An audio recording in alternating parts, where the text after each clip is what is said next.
Estreou o episódio 5 de WandaVision, que abriu todas as portas possíveis para a série, para o Wanda e para o MCU. Então vamos comentar sobre isso agora aqui no canal. Bom dia, boa tarde e boa noite. Está começando mais um Cine Tavão e eu sou o Tavão, mais uma vez aqui para comentar sobre o WandaVision. Primeiramente, é bom dizer aqui que esse vídeo terá sim certos spoilers do episódio. Muito bem, após os 3 primeiros episódios slow burn de WandaVision e um episódio super explicativo e de contexto de MCU, temos aqui um episódio da série que usa todas as armas possíveis que a série tem, pois com o público já confortável e desconfortável com a ideia do sitcom, com a ideia também do Visão estar em dúvida sobre esse lugar e com o conhecimento da SWORD e da Darcy e do Jimmy e da Mônica envolvidos nessa questão, nessa história, nós podemos aqui ver um episódio que sabe equilibrar muito bem todos os elementos-chave que essa série tem. Esse, aliás, é um episódio bem interessante, porque ele sabe quando fazer essa quebra desses dois lados da história, tanto da SWORD quanto da sitcom. Existem momentos que realmente ele emula a sitcom, mas em muitos momentos a série desconstrói isso, mostrando os personagens em um contexto de prisão, aprisionamento ali devido a Wanda. Além disso, é nesse episódio aqui e dentro do núcleo sitcom que nós vemos ser introduzido os dois jovens filhos da Wanda, Billy e Tommy, que aqui parece ter um certo poder de envelhecimento precoce. Eles a toda hora estão envelhecendo e isso gera até um debate interessante com a Wanda, porque eles articulam alguns temas relacionados à longevidade, vida, morte, renascimento e de que existem certas regras que não podem ser quebradas. Do lado de fora, ali na SWORD, tem uma dinâmica bem interessante ali da Mônica, do Jimmy e da Darcy. Agora que tem com eles a Mônica, que havia escapado, ela foi expulsa pela Wanda de Westview. Esse é um ponto bem interessante também, porque eles fazem uma série de testes ali para ver se está tudo ok com a Mônica e são inconclusivos. O que abre uma brecha para, nos próximos episódios, ou lá no filme da Capitã Marvel 2, isso ser devidamente explorado com o surgimento dos poderes da Monica Rambeau, com ela se tornando uma das heroínas, né? Que acho que ela vai ser a Photon. Provavelmente vai ser esse o título dela aqui no MCU. Ainda um segundo detalhe interessante. Jimmy e Darcy servem muito bem como os olhos do público. E eles trazem à tona certos debates da internet, inclusive vários debates que surgiram após Vingadores Ultimato sobre quem poderia derrotar Thanos, tanto a Capitã Marvel quanto a Feiticeira Escarlate, né, a Wanda. O que é um fato interessante, já que ambas conseguiram seus poderes através de um contato com as Joias do Infinito. E é um fanservice, um aceno bem legal, só que sem tomar muito tempo de tela. É uma piscadela bem divertida ali com o público. Outro ponto interessante aí da SWORD, da espada, é que eles fazem um certo resumo da jornada da Wanda Maximoff. É interessante porque nem todo mundo teve tempo, ou fica revendo os filmes, ou sabe de cor a história dela, desde o Era de Ultron até o Vingadores Ultimato, até porque tem muita coisa do arco dela que é subtrama de subtrama. Ela era uma personagem que era um tanto desvalorizada até os últimos filmes. Então é interessante ver ali, do ponto de vista da SWORD, toda a jornada dela. E é legal o Jimmy ir corrigindo o chefe da SWORD, exercendo ali uma certa defesa em relação à personagem. Depois eles até chamam ela de terrorista pelo caso da Guerra Civil. Jimmy ali tá se intrometendo e tal. Ele tenta expor o lado dela. É como se fosse o fã tentando enxergar o lado bom dela. E o cara da SWORD é uma pessoa cética que não acredita, que acha que ela vai ser uma bomba relógio sempre, ou que ela é uma terrorista. Tanto Jimmy, Mônica, Darcy, eles estão ali tentando intermediar esse diálogo com a SWORD.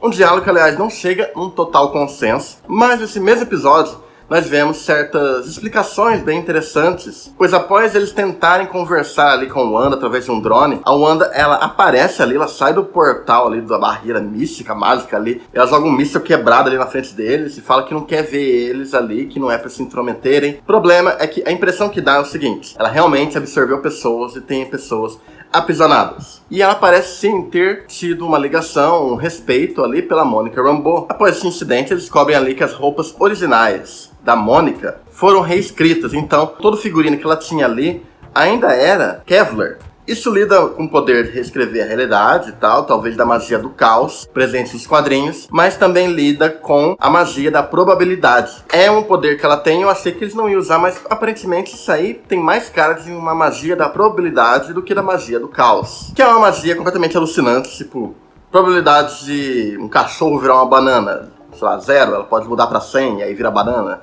É uns negócios assim. Eles então percebem que reescreve o que não parece ser daquele mundo. Então, o que eles fazem é enviar uma mensagem como se fosse daquele mundo, daquela década, para o Visão. E aí é outro estalo que o Visão tem, percebendo que existe algo de errado. Ele percebe que tem pessoas ali que estão se sentindo aprisionadas, que tem famílias. E ele chega a confrontar a Wanda depois disso. Um confronto que é muito interessante e que eles quase entram em batalha ali, um contra o outro. E é um confronto de ideais bem curioso, porque sim, o Visão ele não se lembra da vida dele de antes de Westview. Apesar dele ter elementos aqui e ali que lembrem sim a personalidade do Visão. É nesse momento de densidade dramática que a gente percebe que o Visão quer desesperadamente acreditar nela e ela diz que ela não criou isso. Aparentemente ela tem um certo controle, mas ela não criou isso sozinha. Isso, meus amigos, com certeza é mão da Agnes. Inclusive a Agnes protagoniza 2 momentos muito interessantes nesse episódio. Um dos momentos interessantes é antes dos bebês crescerem, que a Wanda pede ali pra Agnes segurar os bebês e de repente fica um clima tenso. Existe todo aquele medo e aquela dúvida do fato da Agnes ter impulsionado a Wanda a ter filhos. Será que ela tem uma ligação com o Mephisto ou com o Pesadelo e querem os filhos da Wanda? Tá dando muito embasamento para essa teoria nesse momento. Em outro momento nós temos ali as crianças lidando com a morte ali do cachorro Faísca, ela querendo ajudar, querendo fazer com que a Wanda quebre as regras. No caso, as regras de ressuscitar pessoas. E aparentemente, em um certo nível, a Wanda parece estar começando a lidar melhor com o processo de luto, com o processo de compreensão de regras do universo. Você não pode reverter a morte, você não pode reverter certas questões universais do mundo, né? Isso também faz um espelho com depois o diálogo dela com o Visão no final do episódio. Sim, eu realmente acredito ali no final que ela não é má.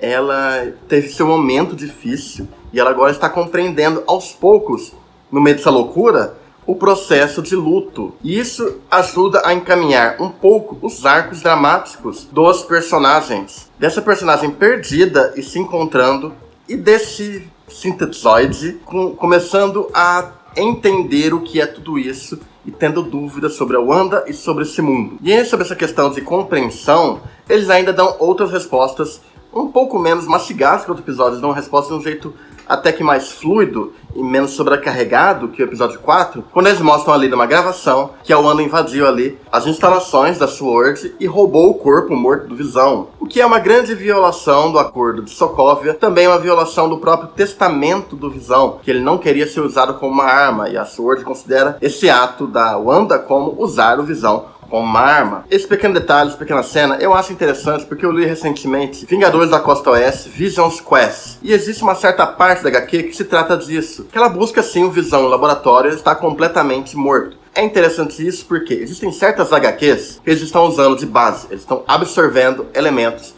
como MCU e filmes de super-heróis séries absorvem vários elementos e os misturam dentro de sua narrativa. No caso, os primeiros episódios pegaram um pouco do contexto da HQ Visão. Esse episódio aqui pega um elemento, provavelmente vai ser melhor explicado nos próximos episódios, com algum flashback, mas pega um elemento do Vingadores da Costa Oeste. E eu imagino que o próximo episódio, que é nos anos 90, que vai se situar na época do Halloween, vai ter a ver com a minissérie Visão e Feiticeiro Escarlate, que tem todo um incidente que acontece no Halloween. Inclusive, todas essas histórias aí, elas têm certos personagens que não existem no MCU. Então, o que parece que a Marvel está fazendo? Eles adaptam para dentro do mundo que há no MCU, para dentro dos personagens que há dentro do MCU. Então, apesar de ter referência a Magnum e a Ceifador, um vilão conhecido lá nos anos 80, não espere ver eles ali na série. Talvez no máximo o Ceifador como um comparsa do Mephisto. Eu acho que haverá apenas pessoas na rua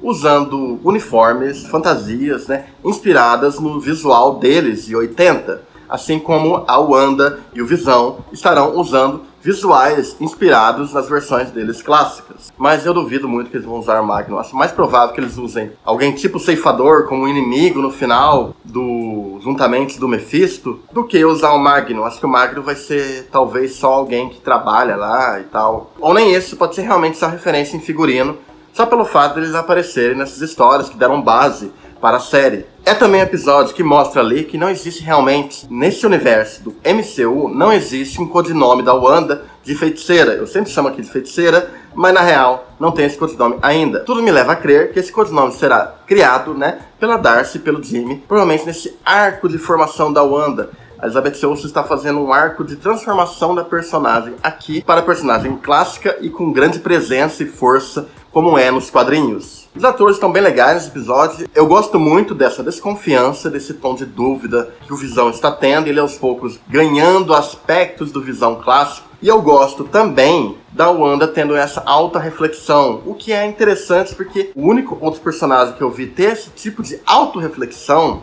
é o Doutor Estranho. E os dois estarão ligados em Doutor Estranho no Multiverso da Loucura. E talvez nessa série mesmo ele apareça no último episódio, fazer uma ponte com o filme ou com Homem-Aranha 3. Realmente é um episódio extremamente equilibrado, sabe usar todos os seus elementos, todas as suas ideias, sintetizando ali expansão de universo, sitcom e Fórmula Marvel, tudo dentro do mesmo pacote em um episódio de 41 minutos. Provavelmente os próximos episódios vão seguir essa mesma linha, com respostas de enigmas, humor e toda brincadeira e metalinguagem funcionando em complemento um com o outro. Para quem estava um pouco cansado do ritmo dos outros episódios, podem se animar que, pelo visto, muitas coisas ainda vão acontecer nessa série. E muitas coisas já aconteceram no final desse episódio, porque no momento dessa discussão aí da Wanda e do Visão, tentando compreender essa autorreflexão aí, o que está acontecendo, ela não criou isso, o que está havendo, toca a campainha. Quando toca a campainha, é ninguém mais e ninguém menos que Pietro. Mas não o Pietro que ela conhece. Não é aquele Pietro. Não é o Aaron Taylor Johnson de Era de Ultron. É ninguém mais e ninguém menos que Evan Peters na versão, aparentemente, da Fox. Até a Darcy faz uma piada ali e fala: pera, eles rescalaram Pietro? E é uma cena muito interessante porque, apesar dele não chamar Pietro, na versão da Fox, chamar Peter, você percebe que é o mesmo personagem pela forma dele agir. Ele tem uma forma boba, o jeitão ali atrapalhado é o jeitão da versão do Evan Peters, é a marca e a performance que ele entregava nos filmes da Fox. E o que isso significa? Existem duas teorias crescentes. Uma que isso é um bait pra galera que tá esperando os X-Men, o que pode ser provável, pode ser um bait, ele pode ser na verdade um vilão, ou só alguém que foi manipulado ali pelo Mephisto ou Agnes, por conta de Wanda e Visão estarem chegando na raiz do problema. Porém, eu não sei se isso daria muito certo, talvez como um pesadelo, mas pra Mephisto eu queria alguém com uma idade semelhante pra Agnes. Claro, ele pode dar uma performance incrível, porque Evan Peters é um ator incrível, realmente. Mas eu acho que é realmente expansão de multiverso. É uma porta aqui para que em Homem-Aranha 3, no clímax do Homem-Aranha 3, possa aparecer o Tobey Maguire, o Andrew Garfield e os vilões do universo, do multiverso do Aranha. Eu acho realmente que o multiverso começou a se rachar e puxaram o Pietro de outra realidade. No caso, a realidade da Fox. E esse confronto com o passado, com essa pessoa que simboliza uma versão alternativa da morte do irmão dela, isso pode acabar sendo um elemento muito importante para confrontar e para ter o processo de luto. Pode ser, aliás, também uma forma do Evan Peters dar a sua despedida ao personagem de forma apropriada. Na real, eu acho que sim, ele é o Pietro da Fox, só que ele foi puxado, ele vai ter um arco que se vai se estender de WandaVision até o Multiverso da Loucura, e ele vai ser crucial para a finalização emocional do desenvolvimento da Wanda e da sua transformação como Feiticeira Escarlate. E de quebra trazer um fanservice do caralho. Porque na moral, gente, o Mercúrio da Fox não é nem um pouco fiel aos quadrinhos. Ainda bem,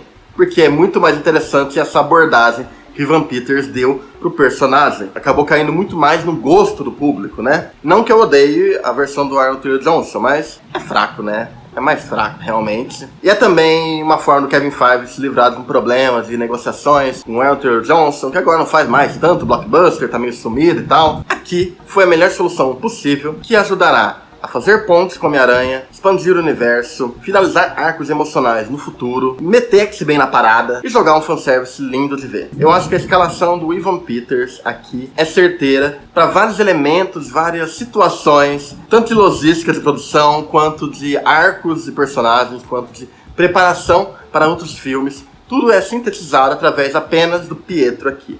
Essa é minha fanfic, que eu não sei se vai virar real, mas essa é a fanfic que eu estou acreditando. Essa é a minha versão de WandaVision. Eu acho que vai acontecer isso. Mas realmente teremos uma participação bem legal dele. Eu fico muito feliz porque ele sempre foi um ator muito empolgado com o papel, atuando em filmes problemáticos do início ao fim. Então é bom ele estar aqui em um local que ele não é mais a figura engraçadinha. Ele realmente parece que terá um foco bem forte. E será muito importante. Se ele não aparecer no Doutor Estranho, pelo menos vai ser bem importante aqui, que já é uma coisa enorme para o personagem e ajuda a fechar diversas portas, além de abrir infinitas mais, né? Então é isso, esse aqui foi o melhor episódio da temporada até agora.